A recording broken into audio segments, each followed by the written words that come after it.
lot of us depend on employers to take care of us. Employers aren't obligated to take care of us. They're obligated for us to allow us to participate in their programs, but half the time the things that they offer, they don't even know about.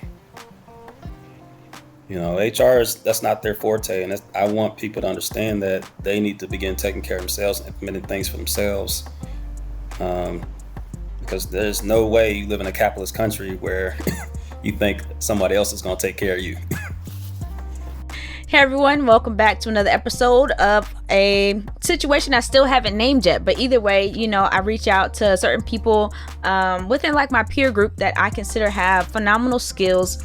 The people I consider to be unicorns who are helping out us in our society in today. So today I have Rian Hardin, who has been helping me. So forgive me because I haven't reached back out to you. But either way, he is a professional in just the financial planning world. And I wanted to make sure I got him on so he can give us some gems to share today. So Rian, please introduce yourself to us. Tell them where you're from, things like that. All right. Well, thank you for the introduction, Abby. I'm Rian Hardin. I'm originally from Durham, North Carolina, now residing in Fort Worth, Texas. And I specialize in financial planning here in Texas and work with individuals nationally. Yeah. Awesome. So in our previous conversation, we actually know each other, are familiar with each other from college. I think we probably in passing, our school was kind of weird, Johnson & Wales, either way. Yes. But you did not start off in financial planning. Can you give us a background your background and what you went to school for, and then kind of like how you ended up in financial planning? That's a good question. It's kind of weird how I ended up here. But as they say, life takes you wherever it takes you, right? I went to school at Johnson Wales for sports management. My intention was to become a sports agent. About a week into school, I realized that's not what I wanted to do. So then I began the track of coaching as I played basketball, and I love basketball and love to share that with people, and that's how I met a lot of people I know. And I ended up coaching basketball for a while in Durham, whether it's at high school, middle school, and in the AAU circuit. Had a few kids who actually went on to do things in that field and further their basketball careers. Some are still playing today, which is awesome. But along that time of coaching, I started to realize, as I was looking around me, as Durham was becoming more gentrified, I'll say, that money was a big issue and that people were lacking in the financial literacy area. And so instead of just saying, hey, I want to go get money, I say, I want to actually make an impact on those people and be a resource to my community. So that's why I got into this field. And it's been a wonderful experience ever since that day I made that decision. Awesome. What type of things did you do to pivot into this particular industry? Did you return to school? Like, what are some of the ways, as you became more knowledgeable about it, that you made these conscious decisions to go get, the information to be able to share with your community? Part of it was me learning a lot on my own and utilizing the skill that I learned at Johnson& Wales, that skill of networking. That's probably the biggest thing I learned at Johnson& Wales. And I found myself networking with different peers who were in the industry, and that's how I broke into the industry, starting with working at another firm. It's a different style firm where I just worked with their clients that they had, and I learned a great deal there. It was a huge stepping stone. And then we got to the point where I wanted to be on my own. I realized as I was looking for opportunities that there wasn't many in my hometown for me, just due to the climate there. So I looked elsewhere and I found the opportunity here in Texas, and that's what afforded me opportunity to come out on my own accord and be able to serve the people that I know and the extensions of them. What are some of the biggest gaps that you've noticed within financial planning or finances in general, from like maybe our generation or maybe our parents' generation? But what are some of the biggest things that we don't get or we are missing? Awareness, awareness of what's going on around you. I mean, a lot of people forget that the power of the dollar has gone down over the years. We look at inflation, we talk about what things cost us 10, 15, 20 years ago.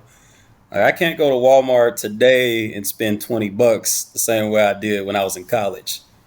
Like I used to be able to get a nice little week worth of food in college. Now it's like, oh man, I might be able to get like 2 days worth of $20. I mean, when gas was, I remember it was right after 9/11. I remember walking home, gas was $1.21 a gallon. Nowadays it's like 2.80, 2.90, $3, depending on what part of the country you're in. So income hasn't necessarily risen over the past 20 years. Not at all. The minimum wage is still 7.25. That was done when I was 16 years old. 16 years later, here we are. Everything has gone up. Cost of living has gone up. You can't get an apartment for more than less than $1,000 anymore. Not even a one-bedroom studio.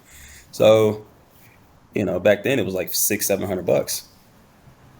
So people need to realize what's going on in their society, around them, and why they don't have the same spending power.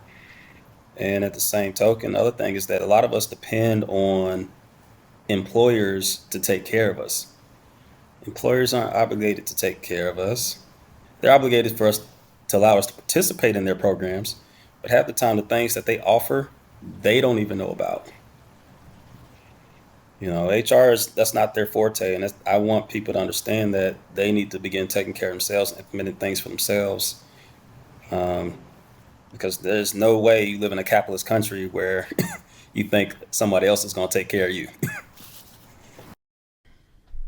I understand that. Well, I know one of the things that I've done, and you know as well, is I moved abroad. It wasn't necessarily 100% a financial move, but it has definitely helped me financially being outside of the country and looking back and seeing all of the things that I was in a sense subject to when it came to working for an employer, all of the taxes and the cost of living, like having to have a roommate because I wasn't making enough money to live on my own and things of that nature. So I'm enjoying this time and looking forward to also speaking more with you on how I can continue to take advantage of the opportunities I have being away, so that when I come back I don't fall back into just the system of things that are going on over there. I'm not saying that it's not bad for everybody, but there's different opportunities that you have when you're away. So, I really appreciate your time, but one of the things I want to make sure I get out of you is just 3 tips that you would give to people. And I'm going to ask you to speak directly to probably our generation, because I think we're in that pivotal moment where things can change for us, for the better or for the worse, if we don't start making plans. What are 3 tips that you would give us to get ourselves together? My 3 tips for people, especially of our generation, is number one, begin clarifying your vision of how you want to live your life, what it is that you want out of life. I mean, we know tomorrow is a promise today, so we need to start planning.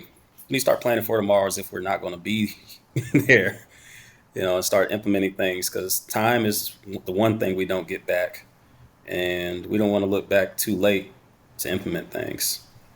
You know, um, Number two is budgeting, understanding where your money is going and being intentional about it, and making sure that the habits you have align with your goals. If they don't, you got to kick those habits and put a good support system in place to help you as far as getting those habits underway and clarifying your vision and helping you achieve that vision.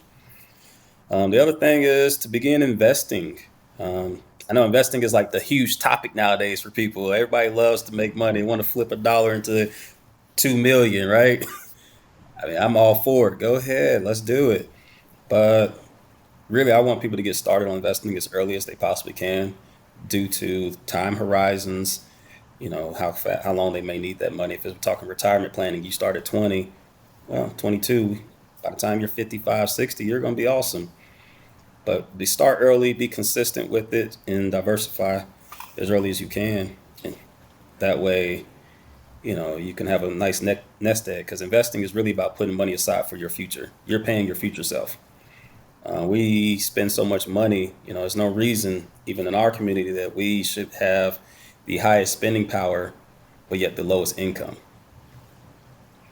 Consumerism eats us alive, and it's eating us to the point where we keep ourselves in the dumps.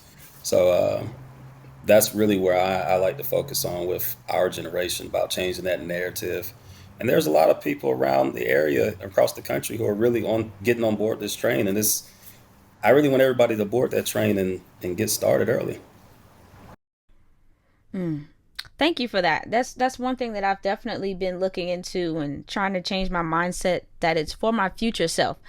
Because even when it comes to investing, like the ups and downs of the market, like the market right now has been pretty. Yesterday was a rough day, but understanding that yesterday was a rough day, but that doesn't mean that the investment that I've put in won't pay off, in that 5, 10, 20 years from now, and understanding that the future self is who I'm saving for, and just being cautious, not necessarily cautious, but being intentional when it comes down to it to say, hey, this isn't money that you're looking to take out of the ATM. This is money that you're looking to utilize when you're older.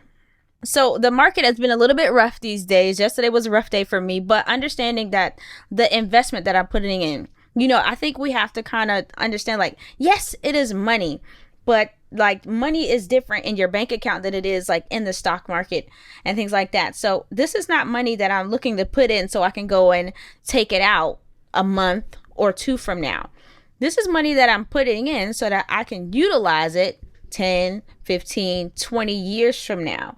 And developing that long mindset is something that I think is even it's difficult for me as well, because yeah, like you said, consumerism. Like I don't find myself to be a big consumer unless it's like camera equipment, so I'm very guilty on that. Um, but outside of that, there's not a ton of things that I spend money on. But when I sit down and realize how much money I've spent on just stuff, it's almost embarrassing that I haven't taken a portion of that and saved for my future, because I think we just are so involved in living for the moment or recovering from our past and the things that we didn't have. Right. I think you're spot on with that. When it comes to investing, yes, you don't want to put something in like stocks that you're like, hey, I need it back in a month or two. But that's where you got to understand what type of vehicles out there that benefit you with the purpose of what you're looking to do. And there's so many things out there, but you got to start researching and working with professionals who can help people with those things so that you can like do what you want to do. I mean, I can't name anybody who's successful who did something on their own. Everybody had to build a team. And when I start thinking about that even more so, I'm like, all right, we live in a capitalist country. Nothing in place is built for its citizens. Nothing at all. Everything is based upon money. Them putting out a vaccine as fast as it was about money to get people feeling comfortable enough to go back out in public and be a part of the economy. All of that was about money. So really, my thing is with the client, I want you to start thinking about your life as a business. You're the CEO of your life. You are responsible for everything that you have going on in your life. And there's so much that goes on in your life that you can't really handle. So you have to delegate tasks to different individuals. That's how I want people to start leading their lives. You are the CEO. I like that. On that note, I'm not going to keep you too long, but I would like for you to leave us some information for people who may just want to, speak with you about some of the knowledge that you have. So what are the platforms or the avenues that people could be able to get in contact with you to continue a conversation, to possibly have you as one of those people that are, the CEO saying, I need help in this department. Please help me. Well, you want me to type it or just tell it to you? Well, you can tell it. I will put it on the screen for you. That's I'll do that. Well, I mean, the easiest way to get hold of me is by phone. I keep my phone on me at all times. Look at me. Hold on. Wait. Let me just make sure this is not your personal. No, this is not my personal. I'm just saying, I don't want nobody messaging wild stuff. So okay, just I put don't out. mention no wild stuff. 817-948-1990. You can always reach me by email at Rian Hardin, RIAN.HARDIN at nm.com, or you can reach out to me on Instagram. That's a little more personal, but I'm always open to being reached on Instagram. It's Way of Rye. That's my IG handle.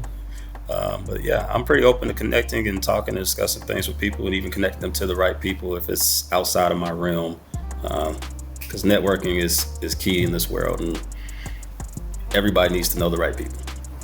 So, Ryan, I want to thank you so much for your time. All this information has been super valuable, and I will get back on the wheel of getting my life together as CEO of my life.